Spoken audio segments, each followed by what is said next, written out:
I think media is like an exercise that you do daily. It doesn't matter how good your last video or your last piece was. Like, you actually have to be producing constantly every day. And then when you stop, it stops.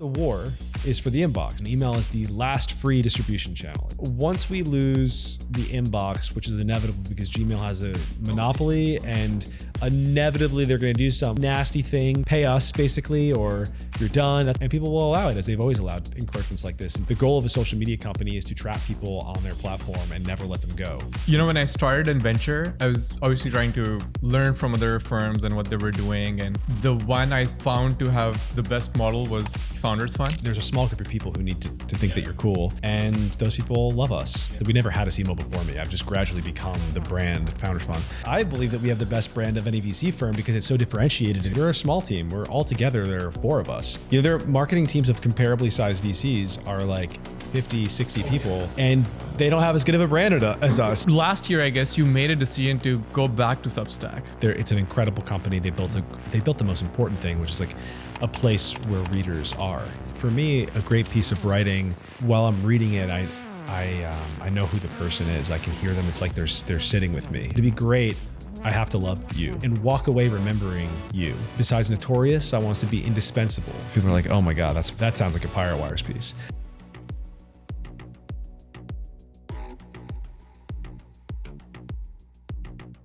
Mike Solana, billionaire media tycoon and acting mayor of San Francisco. Yes, I have to change my bio back. It said former. I switched it up, but I'm once again acting. You're back in town, right? So that's why I was like, the mayor has returned. We have to do the correct intro.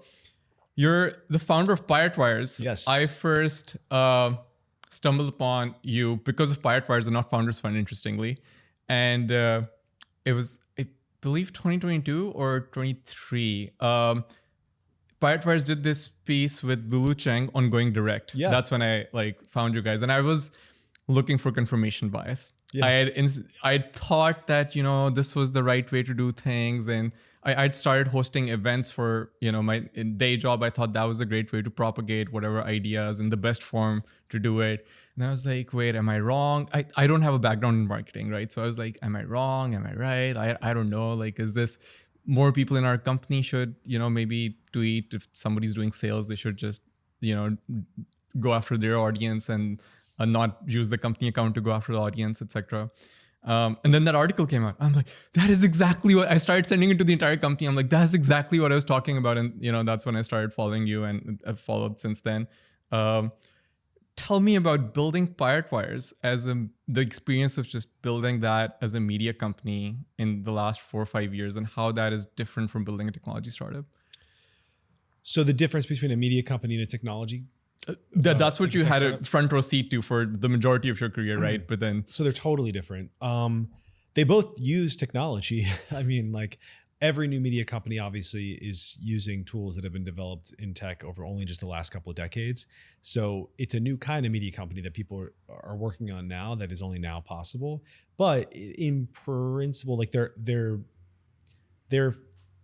I don't think the technology has fundamentally changed the model. Like, what you're seeing now are people warring for the inbox, email inbox, because they want their own distribution.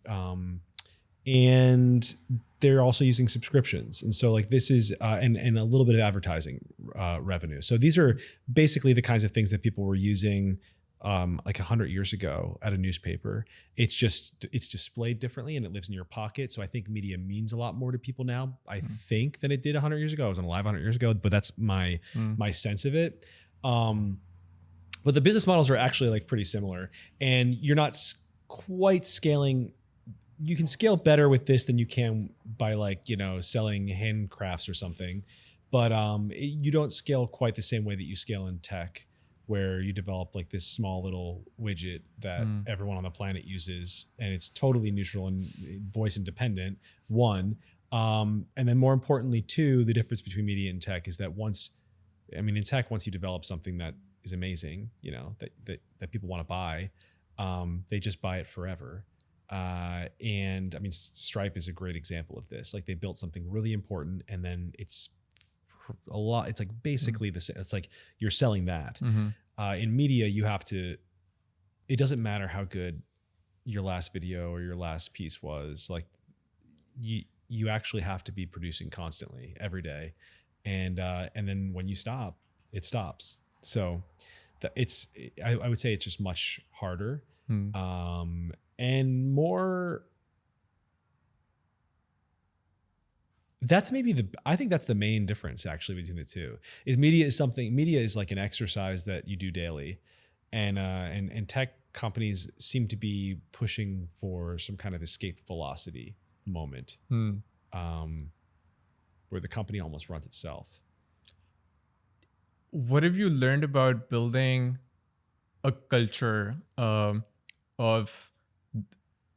that continuous creativity within the DNA of the company, or how to, I guess, protect it at all costs, or I guess some lessons from Founders Fund, some lessons from seeing all the other companies, but then you bring that leaders bring their, or CEOs founders bring their own personality into a company, right? So what does the culture of Pirate Wires look like now? I mean, I have very specific views about what makes good writing, and it's not writing that necessarily sounds like me. Like for me, a great piece of writing, while I'm reading it, I know who the person is. I can hear them. It's like they're sitting with me, and I can feel them. And it's like very, it's not just rational. Like you want an argument to be made and made well, and you want to kind of come into a piece and learn about something and then see where this person's coming from and kind of maybe even see it their way if it's persuasive writing, which is a lot of the kind of stuff that I do. But that's like a big part of it. But for me, the part that makes it great is like, I think you can be good writing with just the other things, making a compelling case for something important. But to be great, I have to love you. I have to connect with you as a person. I have to really get you and like you and have a sense of you and walk away remembering you and what you sounded like, and kind of wondering, now that I know you and like you, what you have to say about this new thing and some other new topic or whatever, which is always the kind of feedback we get at Pirate Wires is like, oh man, we were dying to know what we want to know what you guys think about this, or like, I can't wait until, back when we were doing the podcast, it was like, I can't wait to hear what you have to say about X, Y, and Z. Actually, we still get that. When it comes to writing, it's like, oh, I can't wait. Like, I can't wait for the Pirate Wires piece on this one, or like that kind of thing only happens because I have a pretty distinct voice. Otherwise, they wouldn't really care. There are lots of people who have similar opinions, but it's like what differentiates, I think, me from a lot of other tech writers is my personality is on the page. And so you have a sense of me. And that's what I try and instill in my writers and find in my writers, is to be like, who are you? Like what are you saying that no one else can say? And like, how are you saying it in a way that no one else can say it? All good writers start with some little bit of this somewhere. What I tend to do when writers come in is like identify that thing and then push them to be more of that. So can you share an update on where Pirate Wires is at as a company? Like how many employees? I think you're at about 130,000 readers now. Yeah. Right. Yeah, we're at about 130,000 free subscribers. So they get the daily, and we are at, where are we right now? We've got so we've got 4 full-time, but then we've got 2 interns and 2 contributors, not including our artists. So I would say like 8, altogether, and maybe 9 if you wait. Is it? It would be like so 4 full-time, myself 5 full-time, 2 part-time, 2 interns. That's the team right now. I have to get advice on time management from you. You have a full-time job as chief marketing officer at Founders Fund, and then you're also doing this full-time. Yeah. How do you manage your time, man? Man. I don't think it's super sustainable. I don't want to glamorize it. I think that we do a bit of like glamorizing of people running multiple companies and doing multiple things in tech, which some men can do. Like, I think there's people like Elon, right? Like he's Elon. He's the leader of, I think in a way, he's like almost like the spiritual leader of the tech industry. Everybody looks to him for cues on how to be and what's possible. I remember back in the day, Jack Dorsey did it too for a while. He did it with Square and with Twitter at the same time, where he would do it like half half of the day he'd be at one, half the day at another. It's like there is no plan. It's like everyone has a plan until they're punched in the face. And every day for me in media, it feels like I'm being punched in the face. And I just go to where things are happening and where I'm needed. And I just balance them as best I can. I think sometimes you have to do it. And I felt like for the last couple of years, I really had to do it. I would love to get to a point where I hire up to a certain... I would love to. I don't know. Actually, I don't have an answer yet in terms of where the possible exit could be. Are you good at context switching? Doing what? Are you good at context switching generally in the day when you jump from one thing to the next? Yeah, I am. I don't multitask, but when I'm on top of something, I'm in it, and then I just move. When that's done, I move to the next thing, and I can do, if that can be a Pirate Wires thing, that can be a Founders Fund thing. To a certain extent, like I'm not really doing this the way that someone like Jack was doing. Obviously, first of all, those are two huge corporations that are like massive. It's not even neither one of those or both of those are way more difficult than either one of my jobs. But it would be like the thing that I have on top of it maybe is that they're related. Pirate Wires and Founders Fund are related in that the work that I do for both is very communication oriented, telling stories oriented, creative project oriented. They're both in tech. They both deal with culture. I have to kind of I need the same skill set for both. And then I would say they both probably help the other. It's complementary in a way. Yeah. This last year, I guess you made a decision to go back to Substack after building your own website. Yeah. So can you share more about that decision? Yeah, it's like I don't know that so what I don't have is a Substack, right? Like I work with the Substack team and they've plugged me into the Substack ecosystem, but I have my own site still. Like I have complete creative autonomy over my company. I'm just using their product. Like I'm plugged into their growth engine and I'm plugged into their recommendation engine. I'm plugged into notes. I love them. I think they're a great team. I've always loved them. I loved them in the earliest days. I loved them when I left. Like I didn't want to leave. I felt like I had to when I did because I wanted more creative control over my company, over my website in particular. At the time, I wanted to really be able to just design whatever I wanted to design and not have to work with something off the shelf. Right. And I went and I did that and I learned a lot and it was about as hard as I thought it would be. It's like I went in very clear eyed about what I was losing from Substack, which was a lot. It's an incredible company. They built the most important thing, which is like a place where readers are. Yeah. And that's a very valuable thing today because there are fewer and fewer real readers, people who are obsessed with reading. And if you can find those people and appeal to them directly, that's really great. So yeah, going back was like an easy decision. Once they offered me the opportunity to do whatever I wanted inside their ecosystem, it was like, let's fucking go. Obviously, yes. It's like an easy yes. You mentioned that, going back to build your own website and sort of doing that on your own, it was as hard as you thought it would be. What part of it was hard? So every media company that sends emails, which is all of them now, because the inbox, let's see, where do I bring you in here? Because there's so much background. So I guess the important, probably highest level important thing would be, share the entire background, please. You want people to read your content. Yeah. So to do that, they have to discover your content.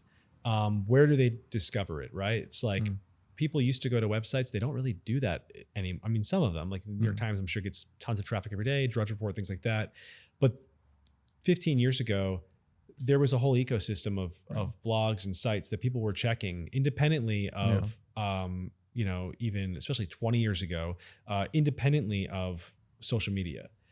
Then social media comes along and social media becomes the discovery engine. That's where you go to find links to things. Yeah. All of the media companies pile into social media. They're all aggressively promoting their stuff on social media. Well, social media revokes the free traffic. Now it's like increasingly difficult for people to see. It's been like, this has been the story for 15 years. It's been getting 10 years, especially. It's been getting harder and harder and harder to get your stuff seen on social media. So you built up these huge audiences. Now you have to pay for traffic on social media. And so what are you left with? It's like not much.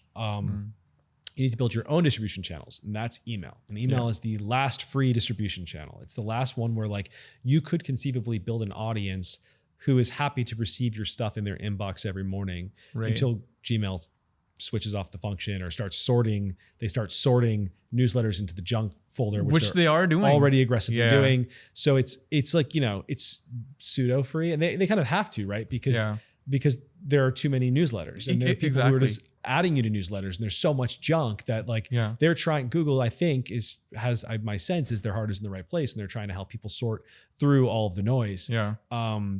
But and all the spam inbound you get, including from newsletters who just so that's the war, is for the inbox. People want to be the first thing that you open in the morning, and that's kind of what a media company is now. It's like a combination of what I'm getting from you in email. I'm seeing you on social media. I saw you on some guy's podcast.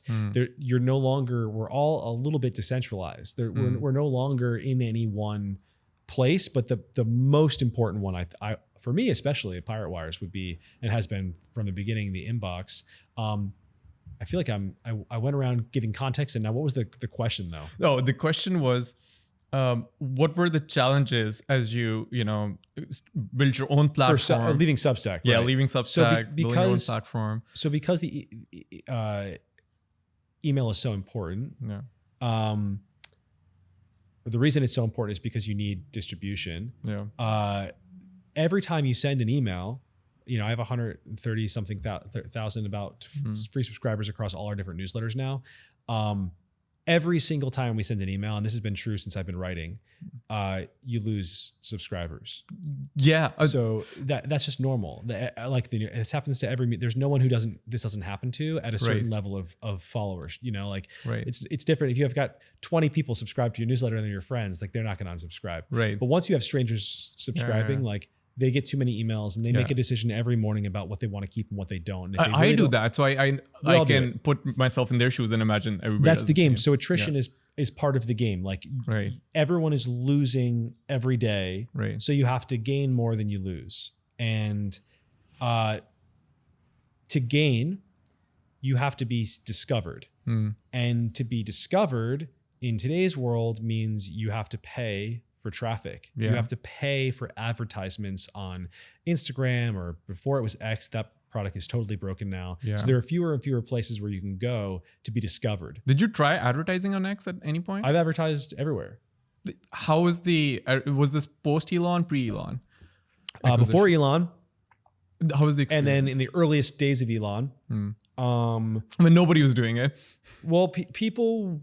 Oh, when everyone left, you mean? But people were still like trying to get their stuff seen on. The product worked. I honestly think it's just like degraded over time, and I wonder if their team is just kind of too small and too busy, and they've not been tracking that. But it doesn't. It probably works for other things. I'm sure it works for like any kind of brand awareness. I see them promoting movies and stuff. I think probably it works for that. But if I have a very specific, everyone working in my kind of media has a very specific thing they're trying to get, which is like, you see my article, you then subscribe for more articles like this. You subscribe for more content that I'm producing. You give me your email address. That's what I want when I'm advertising. That is now like impossible on Twitter. Or like just the money, you can do it, but it costs so much that it's not worth. I've tried advertising on X as well multiple times, and just So when I left Substack, I knew that I was going to lose their growth. I was going to have attrition, but no growth, and I'd have to pay for it. So I had to learn a lot about advertising, and we did good, and we grew a lot while we were gone. But I would say the quality of the reader wasn't nearly as good. And I really missed that. I missed that. Where were you most successful advertising? Well, it depends. So I was the most successful I ever was on Twitter when it was working. Oh, okay. So when the product was working, it was awesome. I don't want to give my secrets away, but like It had to do with, it was like content plus strategy, and we did a really good job there for a second. That was the second between when I was getting free traffic from Substack, and then I left, and then it was like Elon went after links pretty soon after that. Yep. And then the product kind of just broke down. So that was the best ever. You know, everyone runs ads on Facebook and Instagram. I think the quality of reader is really bad there. Yeah. Did you ever try LinkedIn? So we did a little bit, but it's not my wheel. It's not my, it's really not, it's not my place of power, let's call it. Right. So I would imagine you would get more relevant readership on. There are people, right? it does work, and there are people who do it seriously, and they really enjoy it. And I think that it's something that I'd have to really dedicate myself to, and I haven't done that yet. But probably, certainly, it's one of the places that you can go. The other thing is like there are a million. The internet is huge. There are a million different strategies that I'm sure you can make work in some way. What I'm talking about, you know, they're not laws really. It's like what I see out there in general. What turned out to be your personal Twitter audience, or your the writers you have, their audiences, was that basically the most effective growth channel, and then word of mouth? So the growth comes down to, I mean, in the earliest days, it was just, there was a lot of latent demand for my writing that I didn't understand because I wasn't capturing. I was writing on Twitter only. I was posting stuff and people liked it. I didn't know that they would be down for something longer form until I started writing it. And then I was kind of surprised by how successful I was like, oh wow, like lots of people like this, and they're subscribing really fast, and they're responding to me, they're emailing me, they're commenting. Like there was a lot of activity early on that was super encouraging, and it got me to keep going really hard and then writing consistently. I was writing every week, like a pretty long piece once a week for a while. And during COVID, and then it was from 2020, July of 2020 through 22 probably, before I raised money and started a team, and then felt like, wow, there's like a lot, I have a lot going on, and I have to have other people writing content as well, managing them, editing them. So in the earliest days, I think it was just demand. And then I suddenly started just capturing it. Like I just started capturing the emails that were being thrown at me. And then since, I would say, you know, Twitter's gotten, like I just had a piece this week explode, and a lot of traffic from Twitter, and yet not many email subscribers, right? Like we got another, I think 50 or something. Wow. But like the piece was one of the best, you know, in terms of traffic that for social that we did in a while. So like it's harder to capture that value. That has a lot to do with stuff that they're doing on the back end to make it more difficult to capture that value. You know, Twitter, at the end of the day, social media, not just Twitter, right? Like no social media company is aligned with, let's say, content creators or media founders or whatever. Like we just have totally different goals. Right. The goal of a social media company is to trap people on their platform and never let them go. Yeah. That's just sort of obviously what the evil mission is. Yeah. The goal of a media founder is probably something, I think if you were to just take away all the things that I care about and what I'm fighting for and what my values are, and you say well, what is my goal? I don't want people to be stuck on my platform forever, but I do want people to be reading me every day. I do want people to read the daily in their inbox every day. So it's a kind of an echo of the same thing.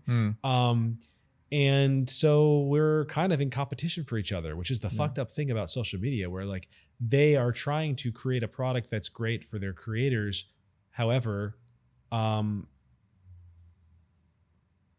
their creators being truly free and successful will be bad for them. This is why Substack is so unique, and why Substack was so unique when I saw it for the first time in 2020. Right. I was like, wow, these guys have built a different kind of new media thing. Right. It's like a different kind of media thing, and it's specifically this piece where they don't seem to care about a free creator. They don't seem to care about giving me everything I need to leave, as I ultimately did. They didn't care. They still gave it to me. I had complete access to my audience. That's very different than Twitter, where it's like I have a follower, but no reason. I can't even I could not even direct message every one of my followers at once. Oh yeah, so it's like, okay, I like how many do I have? I think I've got like 380 or something. Yeah, 380,000. Yeah, 380,000 Twitter followers. Like, what is that really? What is that? What you does can't that mass really DM mean? them, right? Like, I can't talk to them directly. Yeah. They see my content, maybe. You'll like, get banned after 100 DMs or something. Yeah, I have never tried, but like I imagine it would not be good for me if I started spamming people. Yeah. And it's like, that's crazy. They followed me. Yeah, that's what's the point? That should mean something. And in the world of newsletters, it means a lot. In the world of newsletters, when someone follows you, it's like, here's my email address. This is my address. Yeah. Hit me up.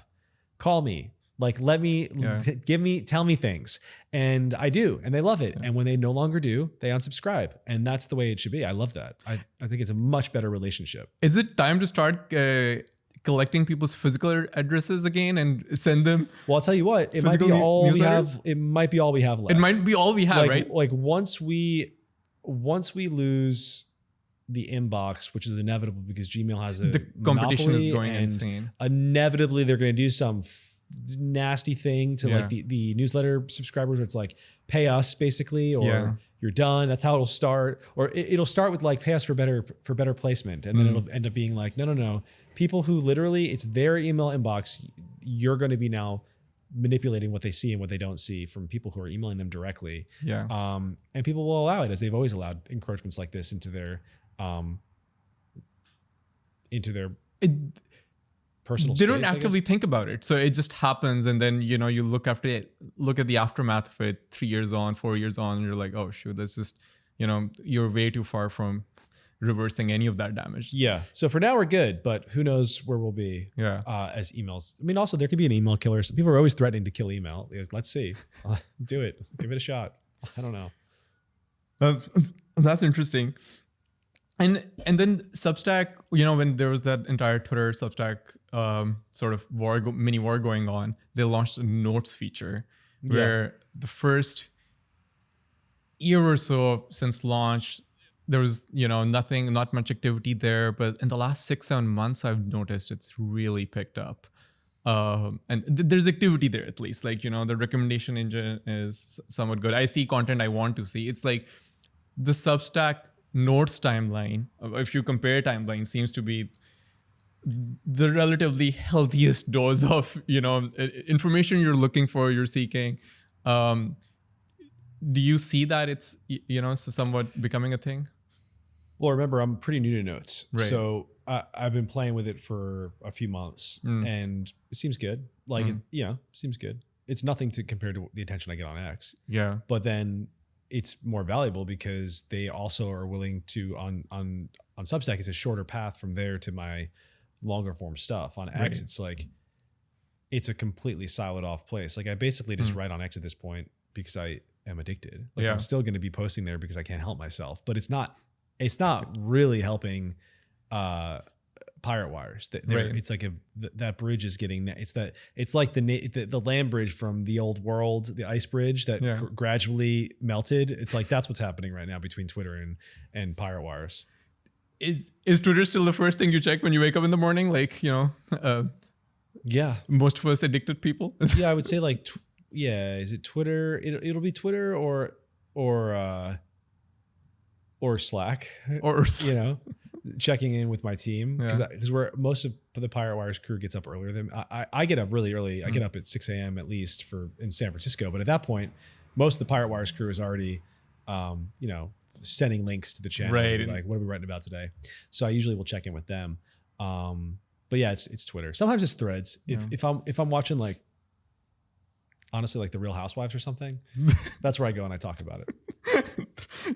Wait, you're on Threads? I don't post. You're a lurker there. I comment. Oh, okay. So I'm not posting, like, you won't see like threads posts from me. Right. But I'll go and I'll like fuck shit up in the comment section. Like, I'm always insulting people.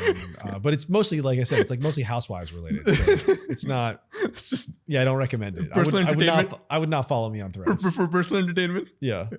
That's funny.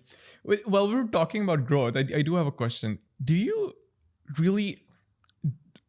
I mean, you've been doing this for 5 years. Do you care about volume, or do you care about just quality? Right, like to shape culture. Like, if I guess that there are probably levels to it. If you have, all the most influential people subscribe, right, and you're in their inbox every week, is that like arguably the best audience you have? Or Yeah, right? that's what Pirate Wires is. Like, we have a really great audience. Yeah.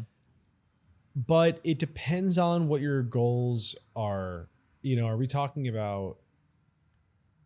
So Pirate Wires, I kind of think of as a single creative project. Like, I'm producing new content within it every single day, but I think of it as this album almost that we're writing every day. We're still writing the album, but it's one album, and people think of it that way. Like, people will say, "Oh, I love Pirate Wires." You'll be like, "Well, what's the last thing you read?" And it's like, "Oh, they saw something 2 weeks ago, and it was like a take, or it was a piece they read 6 months ago."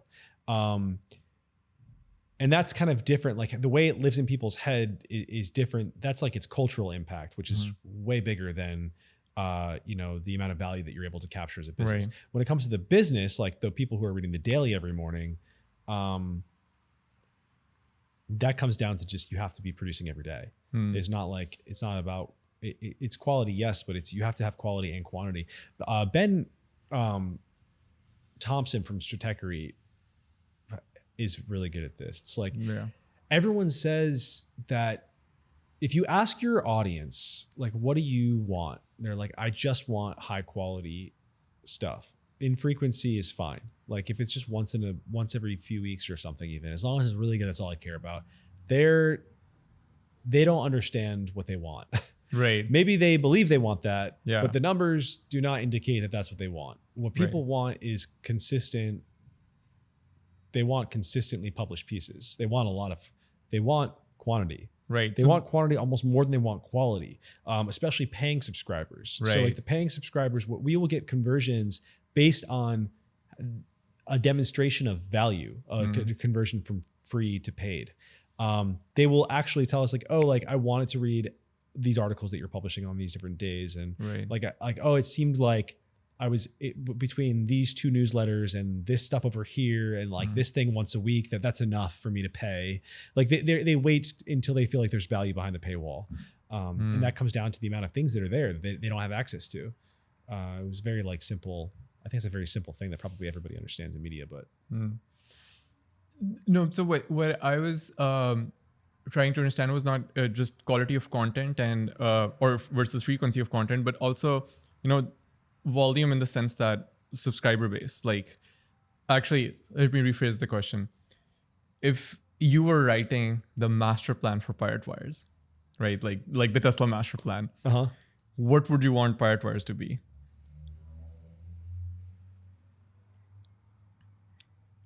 I want us to be notorious. And that is not necessarily like the New York Times, which is the most widely read and distributed. But it's like the most widely discussed. People are like, oh my God, that sounds like a Pirate Wires piece. Oh, we need Pirate Wires to cover it. I want us to be, besides notorious, I want us to be indispensable, like non-fungible. New York Times reporting is fungible. It's like, I could have read that article in the Wall Street Journal, the Washington Post, any number of these places, the Boston Globe, they all sound the same. The LA Times, like, there are different versions of NAS. Like LA Times is definitely the most gutter of all of the ones that I just mentioned, but they're still trying to do the same thing. They still speak in the same voice. They still have the same ideals. They all have the same fraudulent, fake like ass neutrality that they pretend they have. Yeah. I want Pirate Wires to be a place where you go to get something that you can only get at Pirate Wires, and that's us. I think that's true today. Yeah. I feel good about that. What I would like is, triple the size and speak to. You want to speak to more, but you don't want to speak to so many that you lose your voice. You see that's just like a natural thing that everybody doing something creative online experiences, is this pull to produce things that they don't even believe in. It's just like you develop a reflex to the masses. Like, I know what the mob wants. I know how to throw them a bloody arm and have them like go crazy and gnaw on it. You just accidentally learn that when you post enough on X. You accidentally learn what's going to do well no matter what, and like what is a way to say something that's going to make it sing, and like, but on that platform. Right. What you have to, the hard thing is like an internal thing where you think, well, what do I want to, I know what I can say that would really go crazy on X. What do I want to say? What is important to say? And that's a struggle. That's not like, I'm not saying like I crack the code and I nail it every day. It's really hard to resist the temptation to just post something that's going to do well. But you have to try. Yeah. I think. You joined Founders Fund back in 2011 or 12? Somewhere around 2011, late 2011, October of 2011. Was Twitter always like part of your strategy, or were you always writing on Twitter? Twitter's never been a part of any strategy of mine. Twitter is something that I did because I couldn't help but do it. When did you first start? I started in like 2009. I started when I was in publishing, and I wasn't successful on Twitter for a long time. Like, I was on Twitter just saying shit for like a decade before anybody cared. Wow. It was actually about a decade. I mean, I was just on Twitter like everybody else, running my mouth off about anything that popped into my head, but quietly watching the retardation of America from like 2015, 2013 until around by 2017, things were out of control in terms of identity politics and what you started to see in tech companies and like different racist hiring practices and things like that. Like, all that shit was off the rails, and the weird frameworks for people discussing these things, like all like the kind of what was it, like all that like Robin DiAngelo shit, that like you had all these intellects, these like fake intellects selling ideas like white fragility and things like this that were really suddenly everywhere online. And once those started to shape our political institutions, I felt, and especially in like the tech industry, and I saw the way they were like kind of suffocating companies, and friends of mine who had founded companies who were losing control of their companies to like mobs inside of their companies. I just increasingly felt like, oh damn, I gotta say, like, I want to be like a little more honest. Like I want to say a little more about what I'm thinking about. I was nervous in the mid to late 20 teens, because it was, I had this idea that I was going to be a fiction writer. And if I shared too much about the way I saw the world, I would never be able to sell my fiction, and people wouldn't want to read it, and they would hate me and all of this. And, you internalize the ideology of the prison wards. And I had a real intuitive sense of the way the Twitter police thought about things. I knew them very well. They had no idea how I thought about You would things. get canceled. But I understood them very, very well, because you have to understand them well to survive in society. And by the 20 teens, I started just winking more at the things that I believed, like I would speak, like I would dance around things. I would point to things. I would ask a lot of questions. And the interesting thing that happened was, the more honest I was about what I believed, the more people followed and cared about what I had to say. And so this idea that I would sacrifice some future audience, if I really told everybody, if I just went for it and said like, stood on a soapbox with a megaphone and said like, this is how I see the world. Like, this is what's right. This is what's wrong. I would lose everything was totally wrong. Like the idea that I did that and I would lose everything was the opposite of the truth. What happened was like I did that and then I had an audience suddenly for the first time in my life. That was in the late 20 teens. It began. And by the audience, I mean like a couple thousand people online followed me on Twitter, right? Like, and that seemed like a huge deal back then. Yeah. All throughout, but it was gaining steam. I had Hereticon as an idea that I pushed back then. Like people were paying attention to what this was in the late teens, 2019. So like people, it got canceled. The first one got postponed because of COVID. Okay. But I was talking publicly in 2019 especially is when I was really like saying a lot more online and people were noticing it. And, you know, friends of mine were like, oh, I saw your tweet and like, oh, be careful. And then 2020, the world went crazy. Yeah. And I felt like I have to just do a lot more. I have to say a lot more. Like no one is saying anything true. No one. And then you saw that thousands of people thought the same thing. They just were like you. They were scared in the teens. They were scared to say. Everybody was scared. So it was a very, I wish I had just started a little earlier, you know? I remember when I first came to the Bay Area, it was 21, 22. We were in peak COVID times, and I was getting advice from people in the industry on how you can easily get canceled. And this is pre-Elon, and you know, I'm not attuned to the American culture, and you know, I should be very careful of what I say. And I'm like, where am I living? And so the Austin roots go way back, and I felt freer there, and so I would start spending more time there because every time I would come here, you know, I'm getting all these lectures on, oh, like you should say stuff like this and you shouldn't say stuff like this, and I'm like, oh, okay. So I kind of understand. I'm probably still in that phase where no one ever lectured me. Sorry? No one ever lectured me. You never got lectured. I mean, I worked for Peter Thiel. no one was like trying to lecture me on what was right and wrong to say. Right. And we really prized being, you know, bold, courageous. Like I had been saying stuff probably from like 2015 on because I've been saying a little bit, but it wasn't in the late teens. I said more. It's more like that public backlash that I was worried about. I was fortunate in that that's the other thing is like I was protected in a bit. Like I wasn't working in a place like Facebook at the time where if you voted for the wrong person, you could get fired like Palmer Luckey did. Yeah. So, I mean, that's crazy. That is crazy. And that's the world that we lived in. And so I think people have forgotten what an insane culture we were. They have. And I don't stand for this gaslighting of these left-wing people now being like, you know, things are worse today than they've ever been. It's not true. That is not true. COVID alone was crazy. Like COVID alone, where people are locked in their houses and businesses are shut down and you're coerced into getting a vaccination that you don't want, that is experimental and new. And like, you can't talk about where it came from, which was a lab, by the way. Like that's wild. You can't even, there was some mass consensus that you couldn't question it. There was some mass consensus that, you know, it wasn't just like, it wasn't even just a social thing. Like you could get kicked off of social media for talking about these things. Yeah.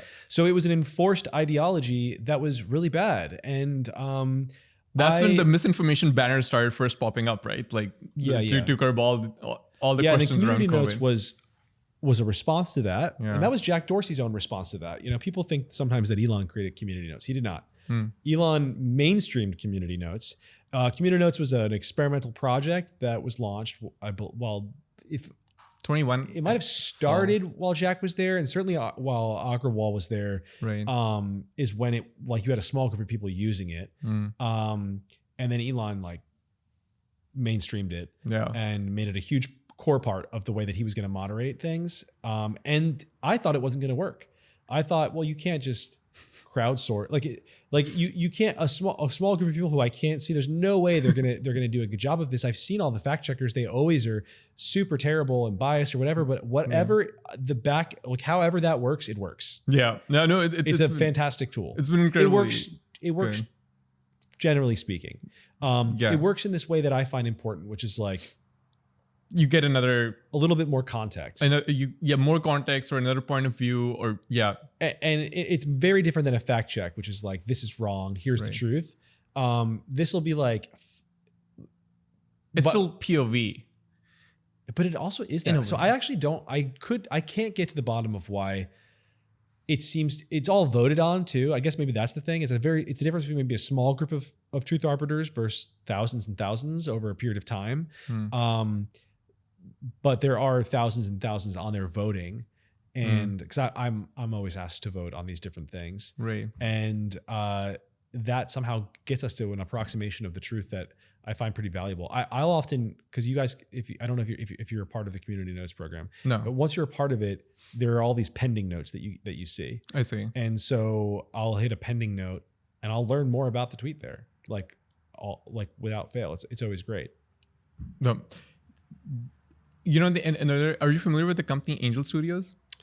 No. No, because we were talking about voting in the community notes sort of program. That reminded me of this company. Jeff and Jordan Harmon, two brothers, they started this company, and the thesis was we'll do faith-based films, and they created a platform similar to Netflix for that.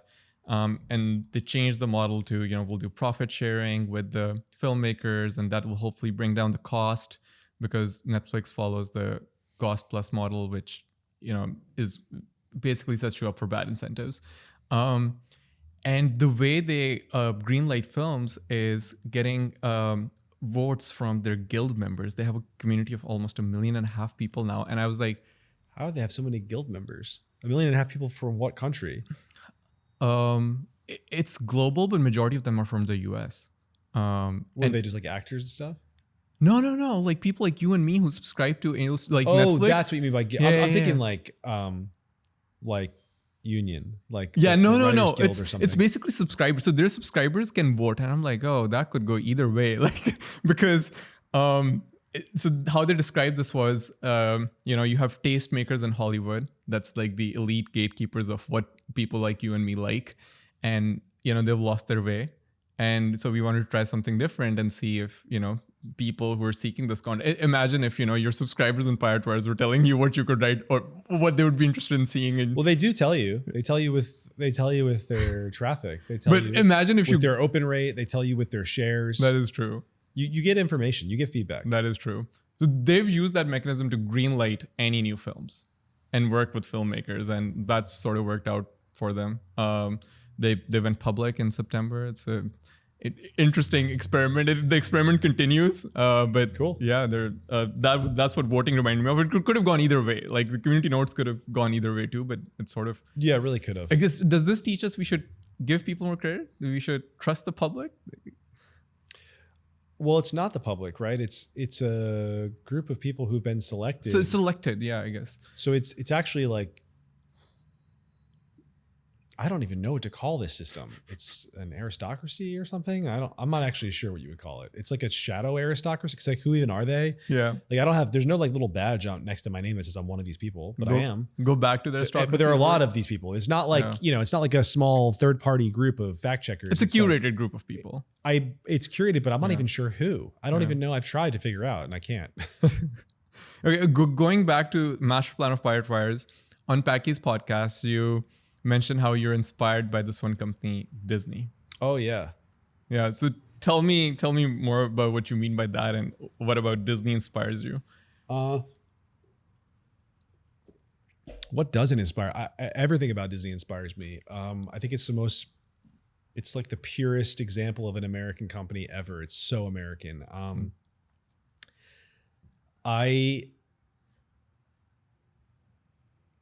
Walt endeavored to create something purely from his imagination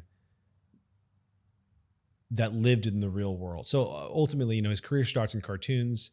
Cartoons are always a part. Animation's always a part of it. I mean, he invented the animated feature, and it was a part of it even at Disney World. But the thing that I loved is it's like this evolution to the physical world. Not many people. I can't think of many people who've been able to make a transition from the world of ideas, the abstracted world of ideas, and then even the slightly less abstracted world of ideas on paper. Like animation is an idea that's like a little more tangible, to the physical real world, to raise the castle from Cinderella into Disneyland. That's a really that's impressive alone. Like his ability to affect change in the physical world. And then he was a futurist, right? So he's mainstreaming all these cool ideas from Tomorrow World, and you got monorails, and you've got like different. I remember growing up going to Epcot Center on a boat in the traveling through hydroponic gardens and seeing like the future of farming and things like this, and like the future of space colonization. And he was those things are all really cool, but probably just purely the thing that is inspiring to me about him is his ability to reshape the physical world. He developed the first charter city in the world. That's what Disney World is. It is like basically, I don't think he ever called it that, but it's a charter city. Shenzhen, like like the idea is exactly Disney World. It is like you had a special economic zone where the rules were different. And so Disney was able to build, and he used that political carve out in Florida to create his own city, the beginnings of his own city. You know, if he had lived through the 80s, I think that, or I don't think he could have lived through the 80s, but if he lived even through like the early 70s or something, that means that he would have been in charge long enough to. Epcot was originally supposed to be an actual living community. I think he would have gotten there, and then you would have seen something a lot like Shenzhen. That would have been so interesting. Yeah, it would have. I think it would have been that. But he died, and they reworked it into an amusement park, and it was still, it's still cool to go and look at it. It's basically just a permanent world. Epcot is a permanent world fair, but it's like his ability to take his imagination and turn it into a city that you can walk inside of. I just had never seen anything like that before. I haven't ever seen anything like that other than from him. And so, he's really inspiring to me. Is there a future where Pirate Wires, I know you've said that events and conferences businesses, probably not for you, but I think in one of the pods you mentioned that, but in person, some form of it, some sort of a in-person universe. There are different things that I think about sometimes. Right now, I'm really focused on just a good product. I want to be really satisfied that Pirate Wire's core product is as good as it can possibly be before I move on to anything like that. But there's stuff that I think about. Not quite like Pirate Wire's world. Yeah. But stuff. I'd love to jam on that offline, because that's something I think about a lot, offline experiences. Fascinating. So you brought up Disney being a charter city. I have like an interesting story there. I naively, in about 2-3 years ago, went on a road trip across with two of my close friends across Arkansas, Kentucky, Tennessee. We were looking at land. We had this idea that we could, to accelerate science and tech, we need a charter city. Yeah. In US though. So I don't like subscribe to this idea that you go to Honduras, or those are fun little experiments, or Singapore. I think it has to happen in the US. And so this entire road trip, and that was like pretty eye-opening. And I then came across, at the time I didn't know about California Forever or Prototown in Austin, and I came across all of those, and then I started meeting them. I'm like, you guys seem to have raised a lot of funding. Like, what's not working? What's the business model? And then my understanding was that for something like a Prototown, for the business model to work, you would need to rely on the talent being there, the people wanting to live there. And it's just still very hard to attract talent and like people to those parts of town, right? That's a major part of the business model. They come and build there. They come and use the land there. And so I realized, I was like, so you build the network first. You build we got to get the talent pipeline community going first, and then, maybe get them to follow to some sort of a place like this. But you've thought about this for way longer. You probably have way more context on if that's possible, or if that's an ideal. Are you talking about the chicken and egg problem of like a city? Either a chicken and egg problem or the different models. You've probably thought about this way more as well. I started. My entrance to tech was the Seasetting Institute, which is a version of this. People wanted to build these like politically autonomous cities in the middle of the ocean, or not even the middle of the ocean, just in neutral water. from the earliest, the question has always been, how do you get people to move to a place where people are not? Like, people don't go to move to cities because they're beautiful or because they're they really love the weather there. They go to where people are. Yeah. That's what every city is, a network, and that's really what people are looking for. The other things are a big part of it, but in America, the reason those things come up a lot is because every network is pretty good. Yeah. Like the biggest network, New York, LA, Chicago, and people live in San Francisco, DC. Yeah. Like those are all pretty good networks. Now there are tech specific networks, which is SF, which is why so many people choose SF over Chicago if they're in tech, right? Like most are going to come to San Francisco, but for the most part, they're all good. And so then you hear people like, oh, like the weather and blah, blah, blah. And it's like, really what you're looking for are people. For purposes of like, industry, so job, potential, or a partner. You're looking for a romantic partner, I think is a really huge driver of young people. I remember talking about this a lot in the early days of COVID.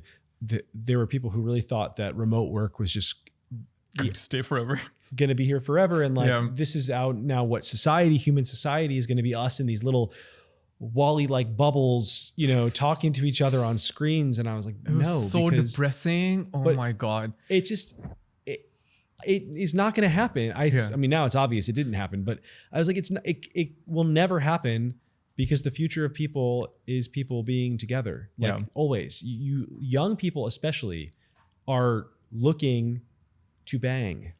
They're looking for people to have sex with. Yeah. You cannot do that on your screen. Like that's like a huge driver, is like you're going to a place to find a mate. That's like a biological drive that you cannot just erase because you think it's theoretically interesting. This world where we're totally decentralized. Endless swiping is the equivalent of endless scrolling. I mean, there is no, I mean, most people are trying to find their partners online at this point, but even still, you're looking for a high concentration of people who you can date. Yeah. And so you have to be somewhere where a lot of people are, at the very least. Yeah. I think that there is not, this is a very long way of answering your question. I don't think there's a good answer to this question yet for charter cities. Yeah, but the networks are really, really important. I think that the networks are important. I think building something close to where a pre-existing network would work really well. Shenzhen did a version of this, did the first version of this, and then most famously did the version of this. California Forever is attempting this, by being relatively close to San Francisco. I think if you could get some kind of like bullet train out to California Forever, that would be a game changer. Yeah, another $30 billion. Yeah, but if it's privately spent, we might actually get it. I don't think there's a good answer to this yet. That's why I focus so much on trying to fix San Francisco, is because I don't see a good solution. I've been involved and excited about charter cities and, seasteads and new cities and shit, Disney World since I was a kid. And then really almost semi-professionally for the last 15 years. And the conclusion that I reached was, your easiest path to building a beautiful city that functions in America is seizing local politics in San Francisco and fixing it. That's hard. That's like insanely hard, but that's the easiest path. That's the Mars mission of Earth, or like of, I guess, California. In a way. Yeah, maybe of Earth, honestly. It might be that hard, but I think it's the only path for us. It's the most likely. Is it because the network density is so hard to displace or rebuild?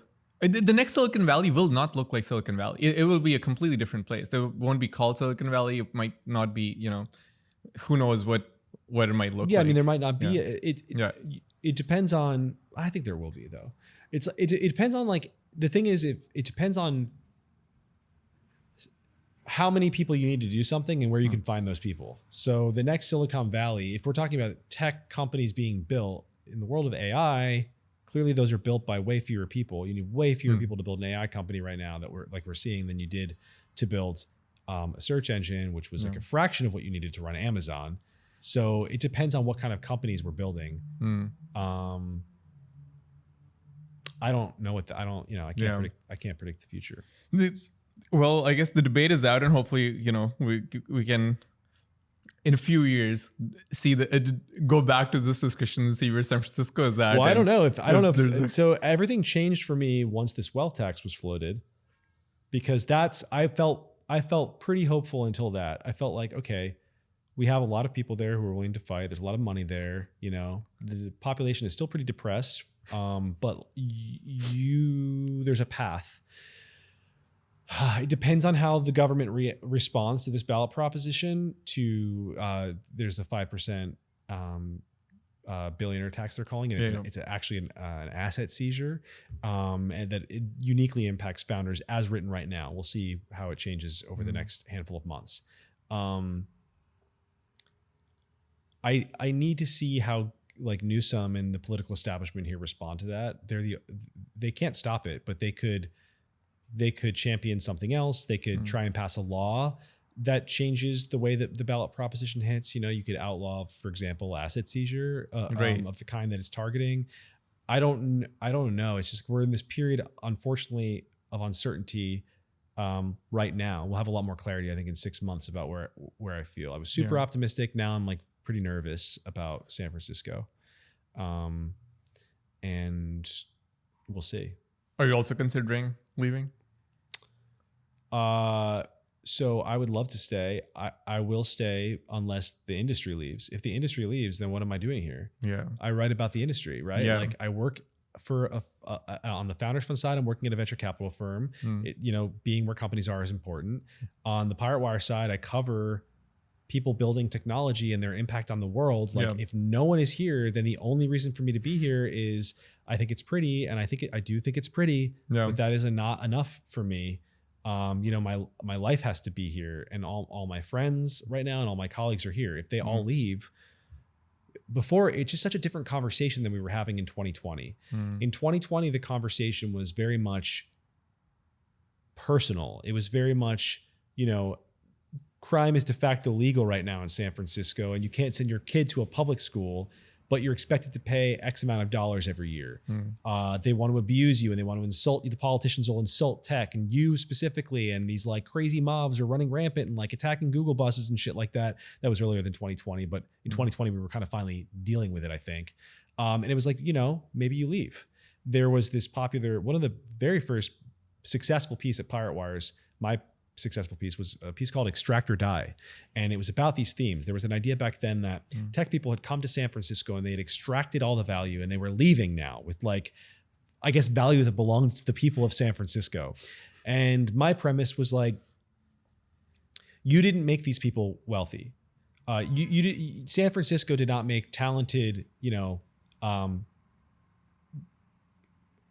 highly motivated people wealthy. San Francisco was made wealthy by intelligent, highly motivated people. And you betrayed the social contract, and now they're leaving. And that's on you. Fuck you. That was kind of the vibe of 2020. But not all of them are leaving, which was also the conversation. It was like, will you, won't you? And most people, maybe they didn't. Most people stayed in California. Maybe they left San Francisco, but they stayed in California, and not all of them did. And it was kind of depressed for a while. The conversation that you're having now is not like, what do you think personally about the trade-off between what you're getting versus what you're paying? It's more like they're trying to take your company. And so it's not responsible to stay. If we're living in a world where they're trying to seize your company, then you have to leave. It's not even a question. You just don't have a choice at that point. So that's what I'm nervous about, is that it's no longer like, are you leaving? It's like, are they kicking you out of the state? Which is sort of what it feels like. Have they found a way to expel you from the state? And it seems like they're trying. Well, since I'm going to be living in Austin, I don't hope it happens. I hope San Francisco survives. But hey, everybody's welcome. Anyone who's moving, I would love to see more friends move there. Yeah. Plug there. Okay. More selfishly, but I do want to talk about podcasting as a medium to communicate. You were hosting Anatomy of the Next, which you paused, I believe, for Founders Fund. And then you wanted to start, the original idea of before Pirate Wires was problematic, I believe, right? You wanted to start that as a concept. And then you had the Pirate Wires podcast. And now I don't think you're at least producing any of your own podcasts, right? So what's your journey in podcasting been like, and what have you learned? I really enjoy it. I loved doing the Pirate Wires pod was fun. I enjoyed that podcast. I loved doing it. It just to be good at it. So I realized by the summer, I realized before the summer, we had we had a daily newsletter. We had a series of regular newsletters. We had a podcast. Then I had my whole job at Founders Fund. And then in the context of the Pirate Wire stuff, or on top of the Pirate Wire stuff at Pirate Wires, I was also managing and editing. And running it. I'm the CEO and the founder and the main writer. So it's like, and the star of the podcast. So it's like, what do I just actually couldn't do it all as well as it needed to be done. For the podcast in particular, I was looking at other people podcasting, and it's like, that was all they were doing. And they were doing it very well. And that was all they were doing. They were doing that one thing. And I didn't feel like I could do that and everything else. And I needed a break, and I took it. And to this day, people ask us to bring it back every day, like every day on Twitter and in email, I'm asked to bring it back. And I probably will eventually. I need to find space in my life for that.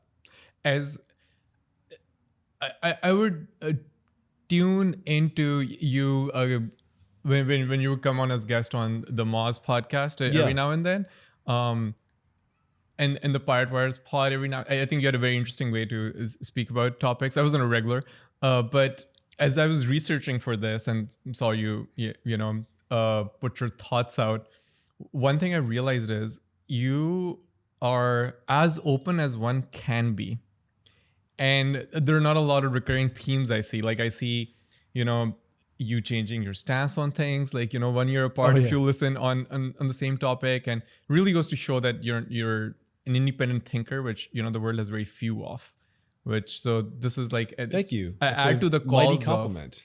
Add to the calls of, making a comeback. Audio is my, medium of. That's how I try and always, when I'm engaging on a topic, especially if it's a fraught or controversial topic,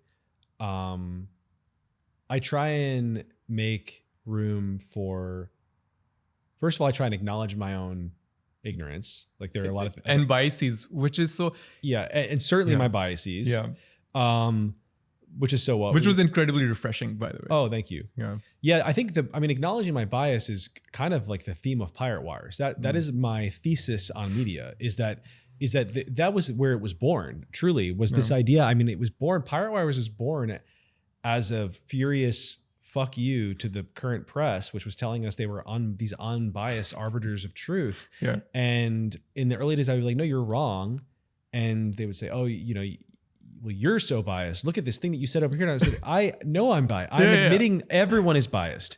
You cannot be a human being and not be biased. In media, it's like you could even write something as neutral as you possibly could. Your decision to cover something is an admission of bias. The fact that you think the ICE protests are news is bias. The fact that I think that is a bias about what I value. And, like I think this topic is important. That's bias.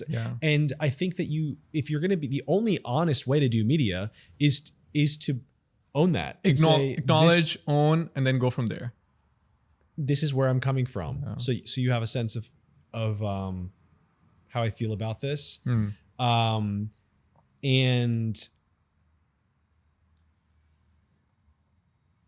that's, so it's like, for me, it was always important to own my bias, to admit people on a specific topic I was discussing.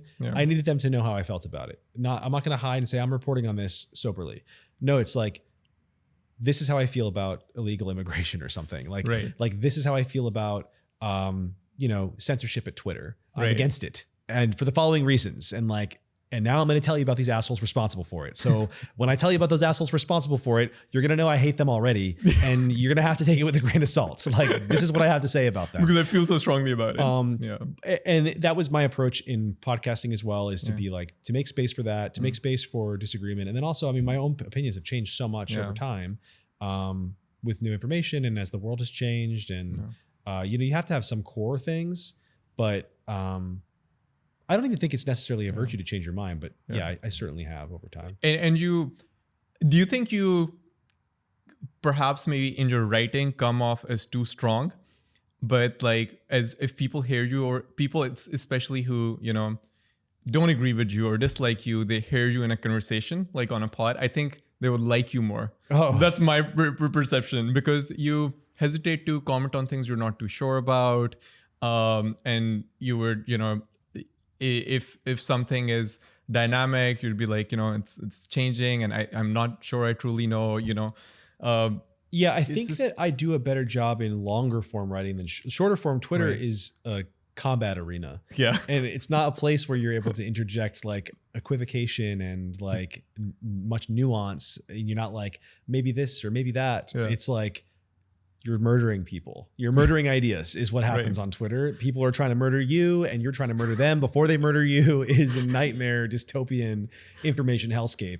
In my essays, I come with a strong perspective and I'm definitely throwing barbs out, but I'm also expanding on things. Your essays are incredibly well written in the sense that, thank you. It's there's not a single word in there that's that doesn't have meaning.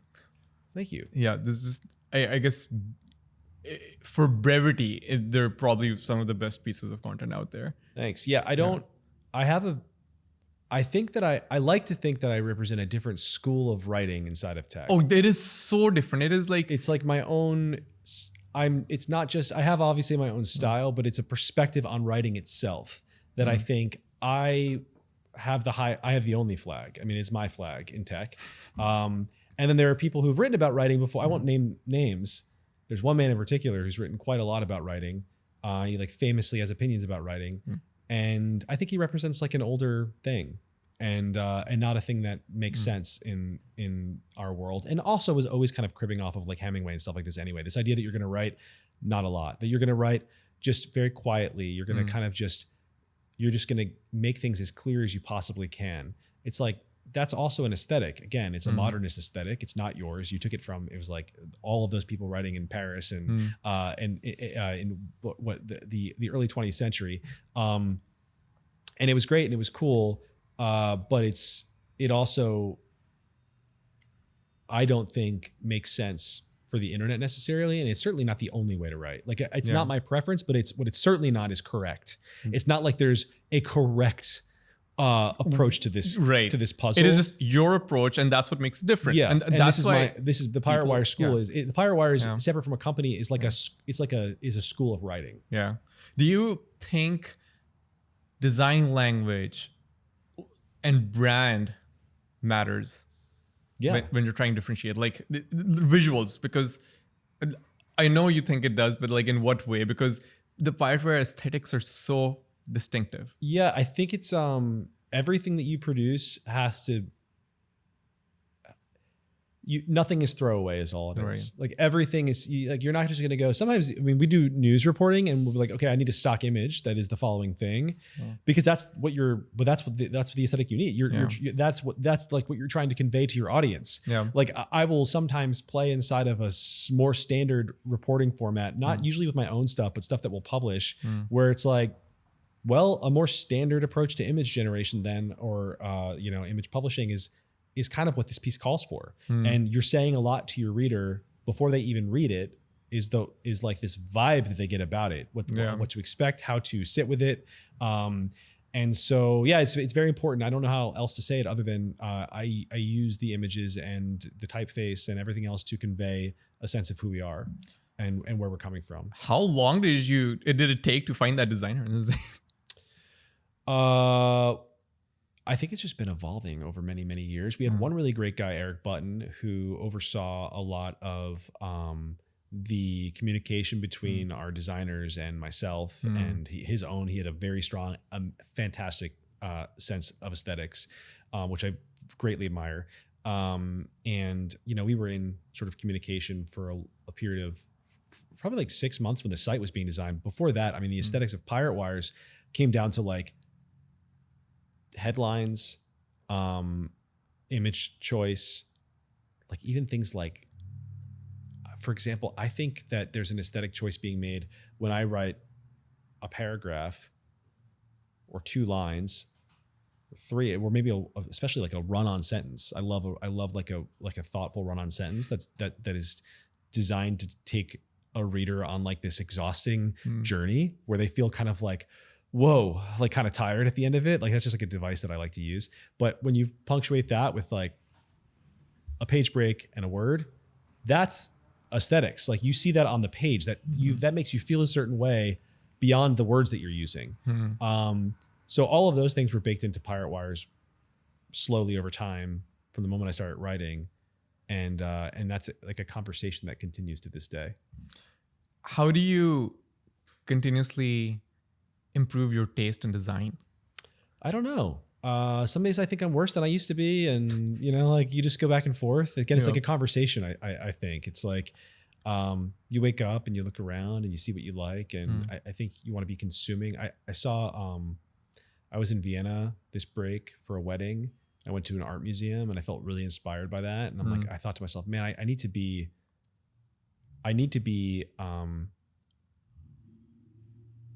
exposing myself to more authentically beautiful art. Right. And it'll be stuff like that. Yeah.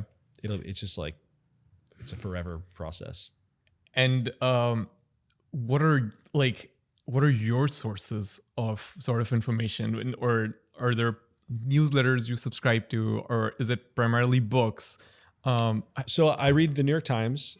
I skim Drudge Report. I read, I skim and keep up with people like Nate Silver and Matt Taibbi on Substack. I then am very much on X, obviously. So I absorb a lot there, but I find that place it's hard to find news there now. So that's honestly why I check the Times as much. It's like New York Times to a second degree. Then I'll check Wall Street Journal sometimes and Washington Post sometimes, but at New York Times every day I check. And then it'll be all the other like Substacks and Twitter secondary. And then honestly, I get a lot out of my own Slack at Pirate Wires. Like we're sharing stories literally all day. Right. And text from my mom, who's like super like following the news. Those are all of my information sources. The most valuable one is honestly the Pirate Wire Slack. And I don't know, I wish I could had a better tip for you guys. You can't join my Slack. So unfortunately that's where the best one is. That's the best one. I see. Do you find that Twitter is, how do you navigate through the noise? I find it like it's hard. It's very hard. Yeah, I don't think there's a good answer to that. It's just gotten it's way less biased than it was. So the bias of Twitter was very, very good at delivering news before Elon took over, but that news was completely ideologically shaped, in accordance with views held by the most far left-wing people in the country. So everything you read was extremely distorted. However, it was like this fantastic tool for understanding how the prison wards thought about the world. Like I always really understood that. I knew exactly what they cared about. I knew exactly what they thought about things. I knew exactly what the news was according to them. Right. And they shaped the news, right? And then things that happened on Twitter would end up shaping the evening news. And so the news was very much that, and you understood it. Yeah. Now it's shattered and it's just chaos on Twitter. Yeah. And the algorithms sort you into very like, if I just clicked on a Stranger Things thing this week. Did you see Stranger Weeks? And now it's constant Stranger Things. Yeah. And so it's like, okay, well, so the For You feed is totally broken. Yeah. Then, you look at the trending topics and those are like very often just someone got in a fight on Twitter. And then that whatever blew up is like the news. And then that's now literally it calls it the news. Yeah. It's well, that's not news. That's just a guy on Twitter who they do it. I become news topics all the time. And I'm like, I'm not news, guys. Like I just said some shit like that. I did one this week. I did one about Ro Khanna where and you became news. It became news. It was like Mike Solana shares Ro Khanna's theoretical tax bill under a new law or whatever. And is it because it went viral and they're sorting for viewership? Exactly. And right? then it's like people, and it's like what I said and what everyone is quoting on top of it. And it's like, this is not useful. This is not actually news. It's like cotton candy. Yeah. I wrote a joke basically that went viral, and you didn't need to share that in a curated. I'm glad people saw it and could laugh along and follow me if you like. Mike Solana, by the way, on Twitter. Or piratewires.com. Or piratewires.com. But it's like, to call it news is crazy. So yeah, it's unfortunately broken as a news tool, and it's become something more like a place where people go to talk, which is great. It was always that plus news. Now it's just a place where people go to talk, and you're pretty much shoved into certain topics that are hard to dislodge yourself from. I was refreshed, by the way, to see the Stranger Things thing, because I thought, wow, these tweets are doing really well, and I had no idea they even existed. And I remembered there are a lot of people on Twitter who are not following the few political topics that I've been stuck inside of. Like, you know, I'm like really trying to escape some of these topics. And I've been thinking, man, is the whole country just is obsessed with this one? They're not. It's just the algorithm has been yesterday. It's not healthy. It's not helpful. I wish they would address it. No, I get it. Yesterday, I liked something, and then my entire algorithm became about Iran. And you know, if you lived on my Twitter timeline last night, Iran was bombed this morning.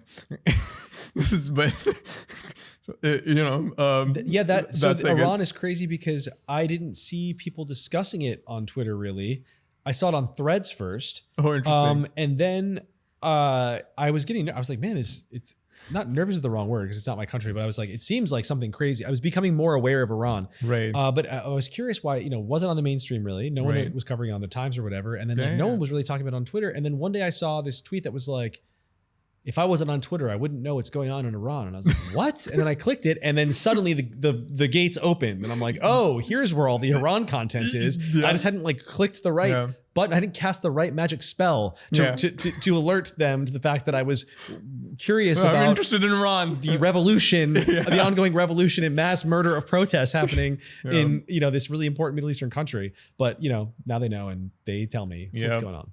Yeah, that's I guess the feature and flaw of the timeline, was interesting. So what's coming back to podcasting, what do you think is you know, when I was starting out, I hesitated because I did think, you know, you don't need another tech podcast. The only reason I started was because I was doing events, in-person events, and I was getting interesting people to come. Like I got David Friedberg to come, and, you know, David Sachs to come, all these people at different times. And I'm like, okay, I'm good at getting guests. And is that a good, you know, journalistic quality? And I talked to a few friends at Freethink, and, you know, they were great to them. They gave me the confidence. They're like, yeah, that's like a huge, you know, plus to have. I'm like, I'm maybe a B grade interviewer. Like, I'm not as confident. I don't think I should. And then everybody, you know, pushed me. They were like, no, you got to publish. And I was like, yeah, events do have a scaling limit. And, you know, I'm getting tired of throwing on events every 3 months. It's like, events have so media is more scalable. Yeah. But they have the same thing where you have to always be producing great stuff.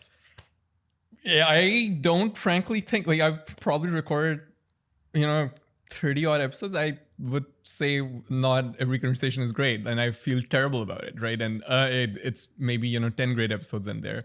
And so just doing it myself, I'm like learning that it's really, really hard to produce really great conversations, but well, sustaining a podcast on its own is really, really hard.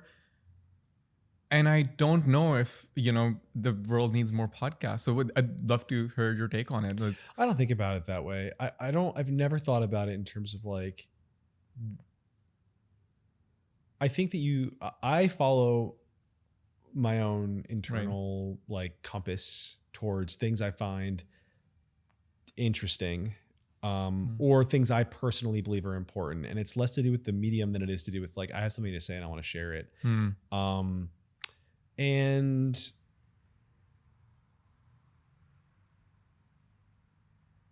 I don't know, maybe the world does need more. It's like, if people are listening, all that matter, you'll know if you have people listening to what you're producing, then it was the right choice. I have learned one thing though, in business podcasts, it's probably similar to you. in the beginning, I was like, oh my God, how many people are, how many views do I have on this, or are people checking this out? And I imported my events audience into Substack, and I went Substack first. I'm like, emails. This is the way. Like, that's the only thing I have. Like, I can't keep up with anything else. And I guess it's about like when a few of the former podcast guests have started tuning in, and one of them said like, oh, I listened to 3 of them, and I'm like, whoa, wait, you've listened to 3 of, like, I've been in your ears for 6 hours. This is great. Like, if I can get 10 of you, I'm good for life. This is, I'll keep doing it. Is that for business podcasts? Do you think it's like the network effect is perhaps like really important, or like an important piece of it? I don't understand how that connects to what you were saying before, though. Oh, it's they're inside me are 2 people, 2 people, right? 2 wolves. 2 wolves.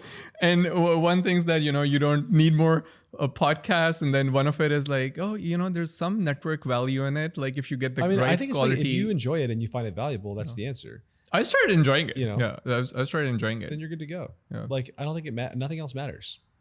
I never started, no one like was like, oh man, you know what I really need is for Mike Solana to tweet, right? Like Right. that. No one asked me. No one was like, dear sir, we have a dearth of, tedious political tech commentary online. Please partake. I was just like, this bitch is stupid and I need her to know that I think that. And so I began. Right. And like that's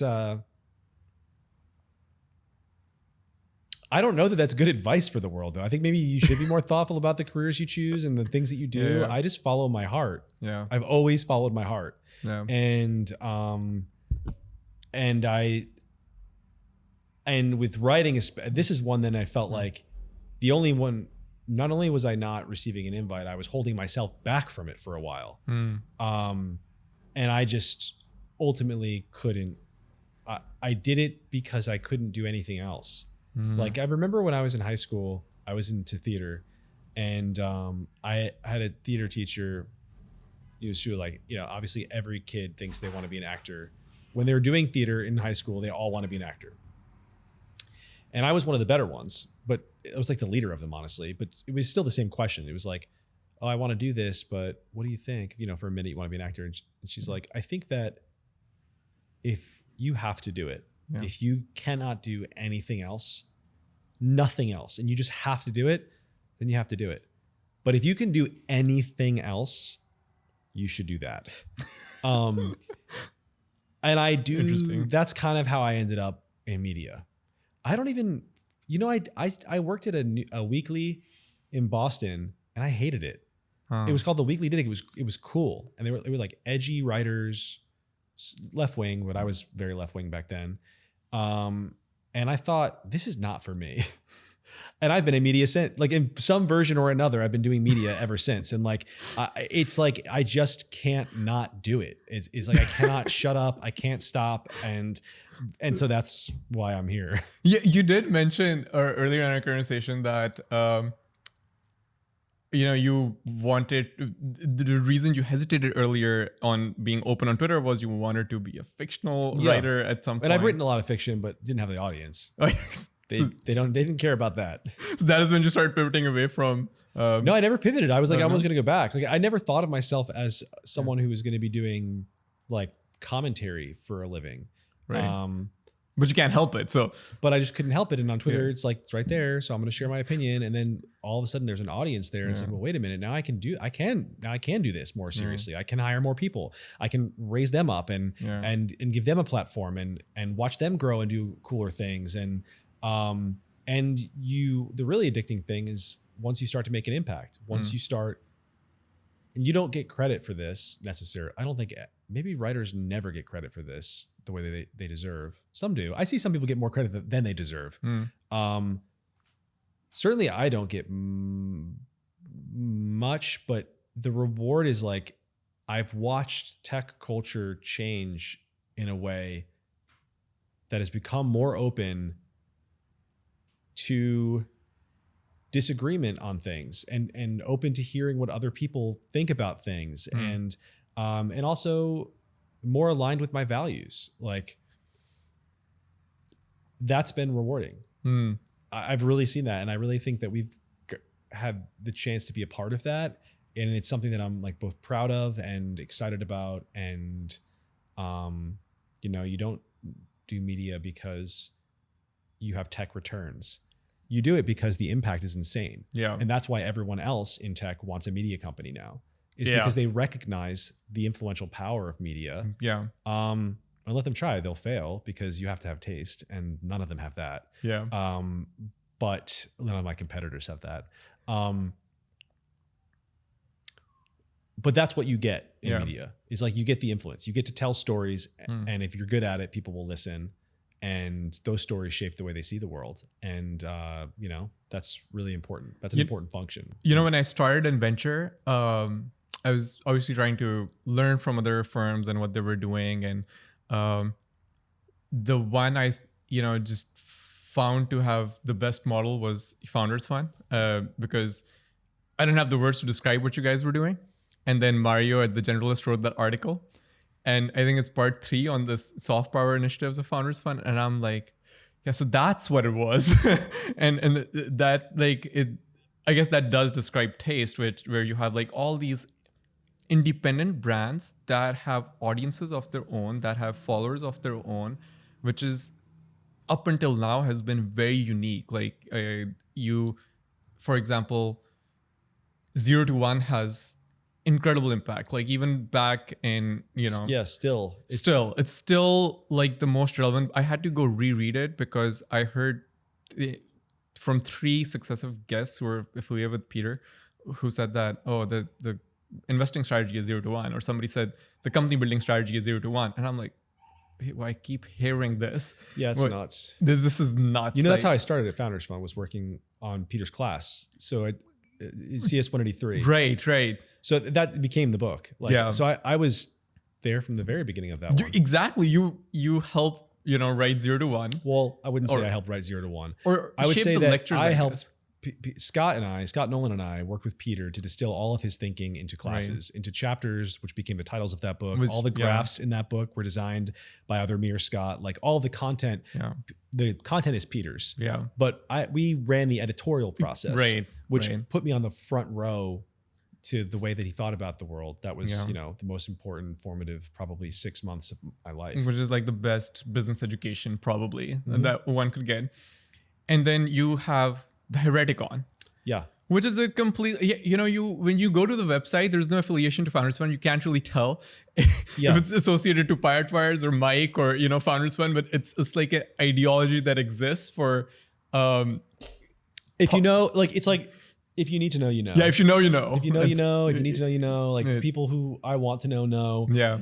That's how I think about branding. A VC firm is so different than, you're not selling a product for the masses. It's like there's a small group of people who need to think that you're cool and worth working with. Yeah. And those people love us. Yeah. And that's what that's all that matters. So it's easy. I think I often feel it's like, oh, should I hire like, because I'm the CMO at Founders Fund now. So it's like, always, I guess, that we never had a CMO before me. I've just gradually become the brand at Founders Fund. Right. But I do have a team, and it's like, we're a small team. We're all together. There are 4 of us.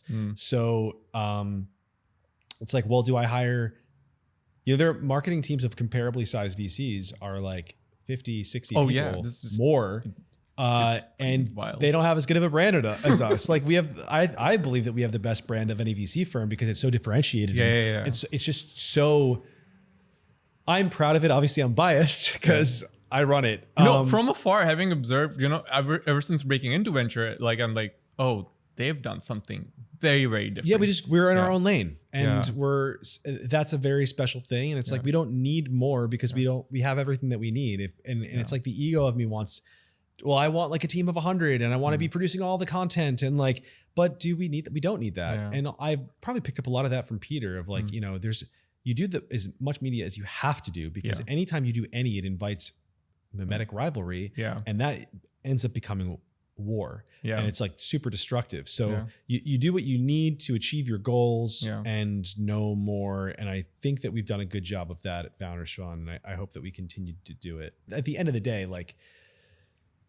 Peter is the brand of Founders Fund. It's Peter Thiel. It's Peter Thiel's house. And then, you know, I get to do a lot of interesting things around that. I get to play with those ideas. Like I'll select, so like Hereticon is a version of me basically doing, it's like me doing something within the tradition of Peter Thiel. You know, it's like my entrance. Hereticon was my contribution. Is there going to be a next Hereticon? There've been 2. I don't know that I can do a third because, it's become too mainstream. Like the thought crime has become what's mainstream. heretical, you know, like what's left. Yeah. And I think there were so many important things that had to be said in 2019 when I first wanted to do it.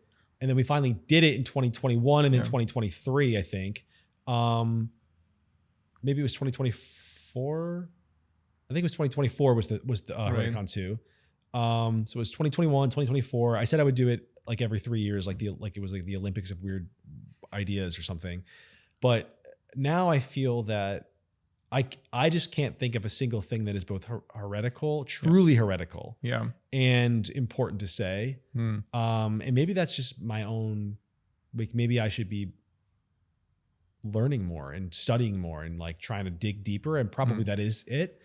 But part of it's that, but also part of it is the Overton window is shattered. Yeah. And the obliteration of the thought police on Twitter has ripped that open. And like we're in this, I don't know what, even right now, I do not even know what is taboo. Yeah. I'm actually not sure. They can pretty much say anything. What the taboos are. Yeah. And it's like, how am I going to get up there and be like, thought crime, like, let us speak, when it's like, no one has a hard time speaking. Yeah. I don't know what the thought crimes are myself. So maybe that is the brand where, you know, you have these standalone initiatives, you know, for a point in time, and they retire. Well, that's what I've been doing. Yeah. It leaves people wanting more. Yeah. I've done that. I've done that my whole career again, because like, I think we were talking about this a bit before we started recording, but it's like, I see my work maybe more like an artist in a way. Yeah. Like these are different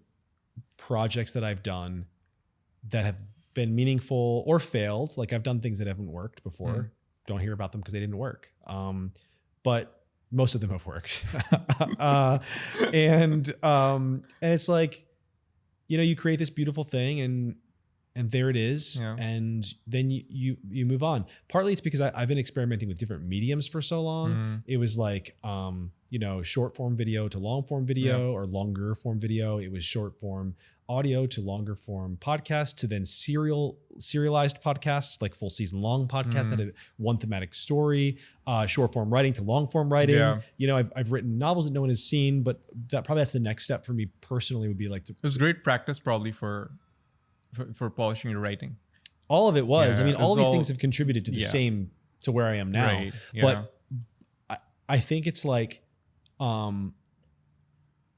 I can revisit all of those things, and I probably will, you know, looking for the thing that maybe brings it all together. And Hereticon felt honestly like, it felt like the sum of a lot of things for me. It felt like I had been working towards that for a longer time than I even realized until I performed. You know, you did it, especially the second one was even better than the first. And I felt really proud of that. That was different than the other content because it's not something that was captured. It was something that you had to physically be at.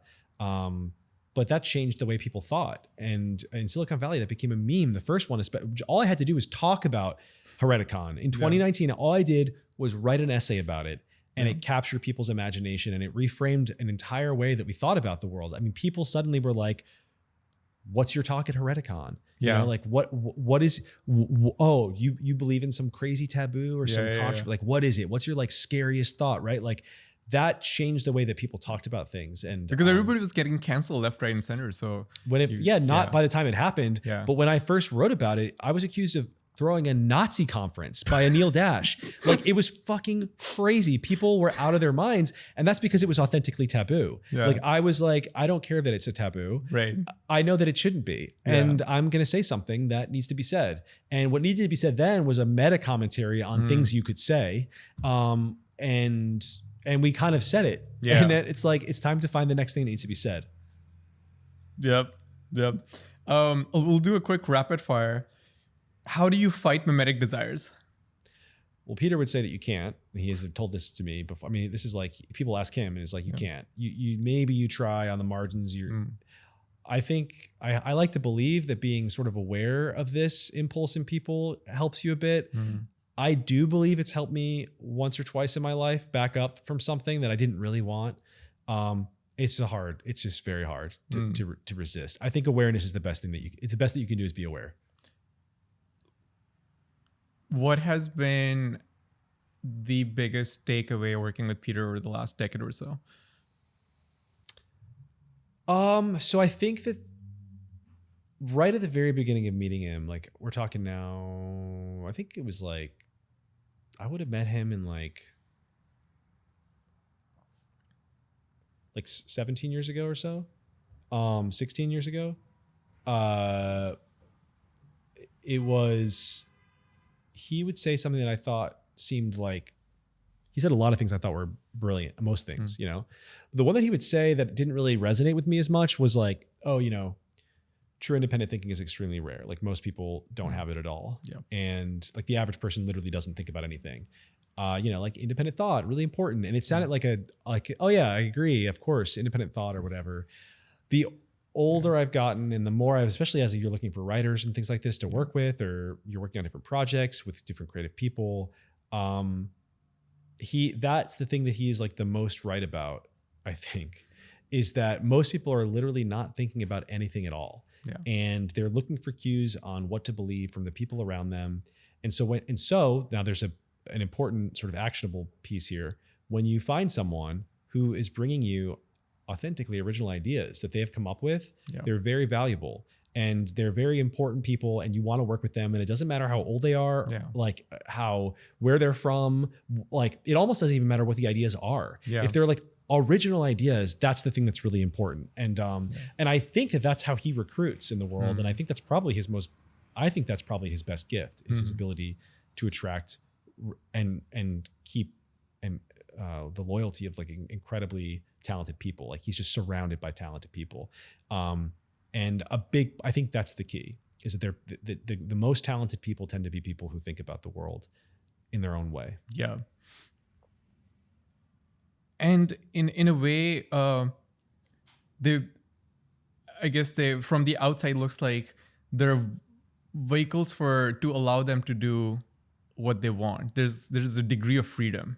Whether that's like, for example, you're there and you have your own company, right? And a lot of working for Peter, yeah. At Founders Fund for sure. Yeah, like I mean, he's very it's very like anarchy. Yeah, sort of. I mean, it's like both. It's both like dictatorship and anarchy. It's somehow both. It's like both of those things, which I'm happy with, of course. Yeah. Like that's my president. Yeah.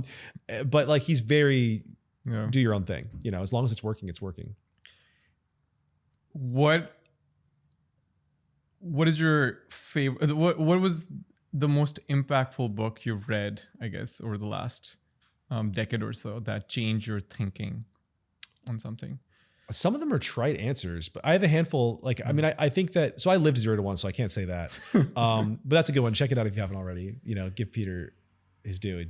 That's a guy. That is the guy. I loved this book. There is no anti-memetics division, which was an interesting, trippy kind of, I'm going to call it reality punk, which is a genre that I've invented just now and I've written in myself.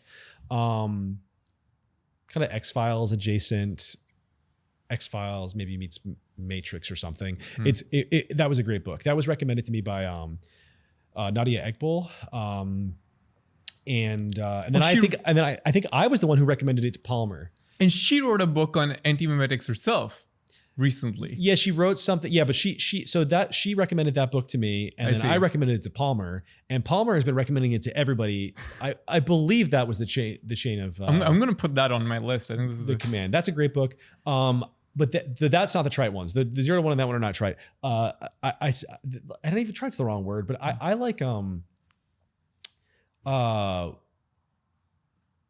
what is his name? Peter Zeihan's stuff I find really interesting. He wrote this book, The Accidental Superpower, which really changed the Accidental Superpower. Oh, okay. And then the book Anti-Fragile, by Taleb. Yeah. Those two books together about I read that 7 years ago or so. Whenever I read them both kind of roughly at the same time. Like they're like this interesting class of book that comes at the world sideways and introduces you to a concept that is novel. I think both of them are. Is it still novel, Taleb will write the same. He's written the same book like 10 times. But that one book is pretty interesting, I think. Yeah. Well, Mike, there's so many things we could have talked about. But we're out of time. Hope to have you on again soon. This was an absolute pleasure. Likewise. Thank you so much for taking out the time. Of course. Thanks for having me.